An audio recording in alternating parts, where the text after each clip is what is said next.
মুসলিমদের ওপর কিভাবে অত্যাচার হচ্ছে দেখুন ভিডিওটা।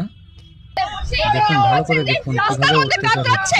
একেবারে শিক্ষকরা আর বেশি বেশি শেয়ার করুন। একেবারে দেখতে পাচ্ছেন রীতিমতো টেনে হিসেবে যাচ্ছে পুলিশ, বাসে করা হচ্ছে মাদ্রাসার শিক্ষক শিক্ষিকাদের। পুলিশ আমাদেরকে অত্যাচার করছে, জোর করে পুলিশ কিন্তু ধরে নিচ্ছে। আমাদের অধিকারটুকু আমাদেরকে বলার, গণতান্ত্রিক দেশে আমাদের কোনো বলার অধিকার নেই। সংখ্যালঘু আমরা। দেখতে পাচ্ছেন চ্যাংদোলা করে নিয়ে যাওয়া হচ্ছে মাদ্রাসার শিক্ষকদের, পুলিশ শিক্ষকদের চ্যাংদোলা করে নিয়ে যাচ্ছে, সেই চিত্র একবার দেখতে পাচ্ছেন আপনারা। আমাদের মাদ্রাসাগুলোকে মাননীয় মুখ্যমন্ত্রী 12-13 বছর ধরে যন্ত্রণা দিচ্ছে।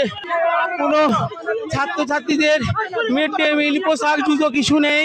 আমাদেরকে এত বাধা না দিয়ে গুলি চালিয়ে দেন, আমরা এখানেই শহীদ হয়ে যাবো প্রত্যেকেই। মাননীয় মুখ্যমন্ত্রী শুধু সংখ্যালঘু তোষণ করেন আর সংখ্যালঘুদিকে শুধু তিলে তিলে ধ্বংস করে দিচ্ছেন, শিক্ষা প্রতিষ্ঠানগুলোকে ধ্বংস করে দিচ্ছেন।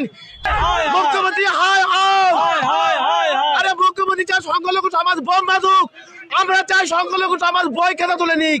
আমাদের অপরাধ, আমরা হাতে কলম নিয়েছি। তিনি কথা দিয়েছেন মিথ্যাবাদী, 1 নম্বর মিথ্যা কথা বলে গোটা রাজ্যটাকে শেষ করে দিচ্ছে। আমরা সিনিয়র মাদ্রাসার বঞ্চিত শিক্ষক, আমাদের দীর্ঘ 13 বছর এই সরকার আমাদেরকে সাম্মানিক থেকে বেতন থেকে বঞ্চিত রেখেছে। আজ একেবারে মাদ্রাসা আনারের শিক্ষক শিক্ষিকারা কিন্তু নেতাজি ভবন থেকে বিক্ষোভ সূচি করতে চেয়েছিল। তারা দিতে চেয়েছিলেন কালীঘাটে যে সমস্ত দাবি দেওয়াগুলো ছিল, অর্থাৎ 235টি আনারের মাদ্রাসাকে অ্যাড করতে হবে। এবং সেক্ষেত্রে জায়গায় আমরা যে চিত্র দেখতে পেয়েছি, একেবারে নেতাজি ভবনের সামনে কিন্তু পুলিশ তাদেরকে আটকে দেয় এবং শিক্ষক শিক্ষিকাদের, চাকরি প্রার্থী এবং পুলিশের সঙ্গে কিন্তু রীতিমতো ধুমধুমার পরিস্থিতি তৈরি হয়ে যায়। এবং আমার ক্যামেরা পার্সনকে সেই চিত্র আমি দেখাতে বলবো। এই মুহূর্তেও কিন্তু এখন বিক্ষোভ কর্মসূচি চলছে, সেই চিত্র একেবারে দেখাবো।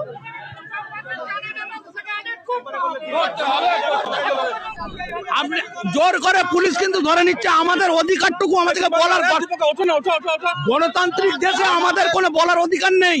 সংখ্যালঘু আমরা।